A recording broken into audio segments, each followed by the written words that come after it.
You know,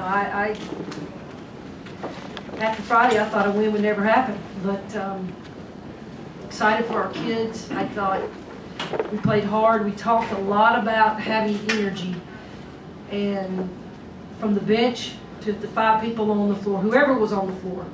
And I thought today we had extremely lot of energy, and it just snowballed. It just made our game go up, and really proud that we didn't panic. They made a run, and we sustained it, and then went on our little run. So it's all about these players and what they did today. So played hard and extremely proud of them. Holly, could you talk a little bit about your thinking behind playing that much zone? I mean, was it more a strategic thing today? I mean, Friday was kind of a concession because you couldn't get stops on whatever you were doing. Was this more of a strategic thing based on maybe how you looked at attack or what? Well, I have a lot of respect for Georgia Tech and their athletes and what they can do taking the ball to the basket. So I thought I came in with the thinking of we were going to do a little bit of both, but our zone was really successful for us, and so I thought I would stay in it.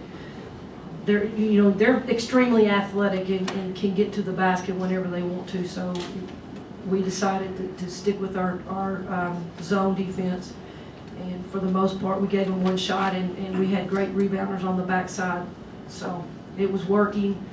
They hit a couple of threes and thought about getting out of it, but we stayed with it. Do you think you might look at using it more, given how the way you guys played it? I mean, you rebounded well out of it, and you seemed like you were aggressive whenever they tried to dribble into it. Well, I'll tell you this much, Dan. I love man-to-man defense, and if somebody said, "What is your philosophy?" I want to get after you. I want to play man-to-man. I want to run, but I hope I'm becoming a smart coach, and I'm going to do what we have to do to win. So we had to play a 2-3 today. So whatever I think that's, however style I want to play, that's great. But the bottom line is, did you get the win? And that's what we're going to do. We're going to work on both. We don't have a lot of things in, and I don't think we were ready for UTC the other night. We didn't have some things in maybe we should have put in, but it's a young team and don't want to overload them. But I'm going to do what they're successful doing and creating and getting the win. Coach, can you talk about your team's resolve in the second half? Like you said, Georgia Tech makes a run, I think scores 13 straight points, and then you all are able to score 18 straight, and you didn't even call a timeout. So can you talk about really just your team's resolve and being able to play through that run and then being able to push the lead and extend it back out? I think everybody in the stand wearing an orange shirt was telling me to call a timeout. I just didn't find the time to get a timeout. But yeah, that's a sign of hopefully a team that's becoming mature and can handle somebody's runs, because they're going to make runs. And I thought that I thought we were getting good. We were getting good looks. They were physical. We weren't handling it. So I just I wanted to call a timeout. I just didn't see when I should. So. I loved our answer. I love us coming back and fighting and not giving up. Because I think maybe last year's team would have just dropped their shoulders and said, you know what, we're in trouble. They never said anything about being in trouble. We never lost energy on the bench or on the court. So it was about them.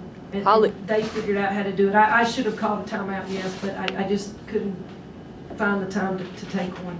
You said yesterday you would not hesitate to play Ariel and Andrea together. That turned out to be one of your best combinations. Yeah. What is it about the two of them that just settles the team down so well? Well, I will say this. Ariel Massengale has been a tremendous leader for Andrea Carter, tremendous, and has taken her under her wing and has showed her the ropes. And with Ariel being hurt, Andrea had to step up and had to step up in a big way for us for the last 2 weeks.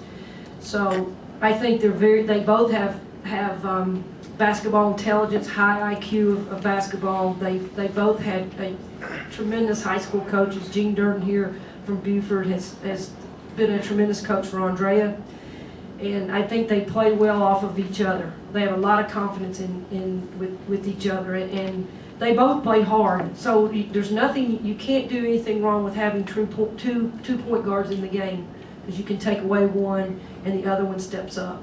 So that's just a tribute to them, how well they play together. And I think Ariel has really helped on Andre and given her a lot of confidence. And then there was one play, Bashard Graves was gassed getting down the floor. She still got a stick back basket in the foul. Everybody was saying that's an old school Tennessee player. She just keeps coming at you even when can you just, She does. I know I keep asking you about her, but now she's got what, 18 and 12, just her play as a freshman. Well, I told her yesterday, and I met with her. I said, you cannot play like a freshman. Unfortunately, you don't get to be a freshman because this team needs you. And she's got a tremendous work ethic. And when she works and she goes to work, she makes great things happen. And she probably is. She is a little bit of throwback of old school. One of those that just gets down and loves to be on the block. A lot of kids these days, they don't like to be on the block. They hate it. Most kids, they want to catch and face up. Bashar loves being on the block. She can face up. She doesn't mind being on the block. She doesn't mind doing the dirty work. She doesn't mind to get rebounds. You don't know. You look at her stats. She has 18 and probably 10 of those were putbacks. Yeah. So I just think she knows the game. She loves the game. Loves the physical part of it. And she just, there's no complain, no quit in her. And I was trying to get her out, but right when I was getting her out, she got that look and got an and one. So, and then after she shot the free throw, we were trying to get her out. So. Holly, could you talk about early in the game there, you hit some shots, you hit a few threes, Burdick got going, you get a few people going. How much did that just settle you down? You think it set a much better tone than Friday night when you couldn't make anything of the outside? Well, we are, as much as I want to tell our kids we are a defensive team, most kids, I don't care what team that you play for, they are offensive minded, and when your shot goes in, you get a lot of energy going down to the other end. And I thought when our shots fell, we took good looks, so Dan. We didn't force. I thought on Friday we took bad shots. We took shots that weren't good for individuals. I thought today we took great shots for each individual, and they went in. And so that gave us a little bit more energy going down on the defensive end. But I did love, we missed some shots around the basket. We didn't put our head down. We went back and had a lot of energy on the defensive end. And I keep saying this energy word, but we really emphasize that because we were so flat and we're so worried about making mistakes. We're just not going to play a perfect game. But as long as we have hustle plays and we have effort, great things are going to happen, and I think that's what happened today. Holly, can you talk about Andreas Carter's poise as a freshman? She played 36 minutes and only one turnover. 36 minutes with just one turnover. Can you just talk about her poise and steadiness, especially being a freshman in this type of environment? Andrea has just a calmness for us. I love her athletic ability. I love her knowledge of the game and how it's just solid. She just does the right things, and that's just her how well she's been coached, how well she can take things on the practice floor and bring them to the game. I didn't even realize she played 36 minutes.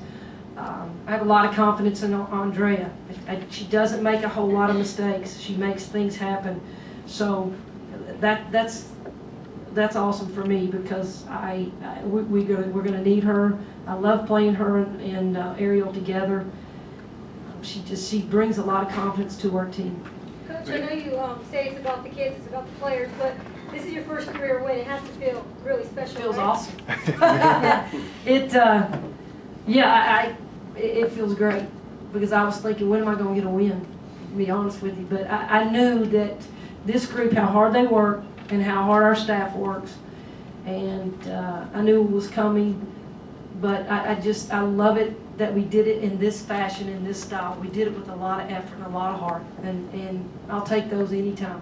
Did you hear from Pat by chance? I heard from Pat before the game. I'm sure she's blowing up my phone. She put her arm around me after Friday night's game, and she, kind of doing what I used to do to her. We're gonna be okay, and I was like, yeah, okay. That's what she used to do to me. But I did. I heard from. I usually don't take my phone into the locker room, and about 30 minutes before the game, my phone rang and I saw it was Pat. So I figured I wouldn't answer anybody else's call but Pat Summit. So she was obviously giving me some encouragement and just go out and do what I know do best and get the team ready. So We'll conclude the press conference at this point. If you have follow-up questions, we'll take those out in the hall, please. okay.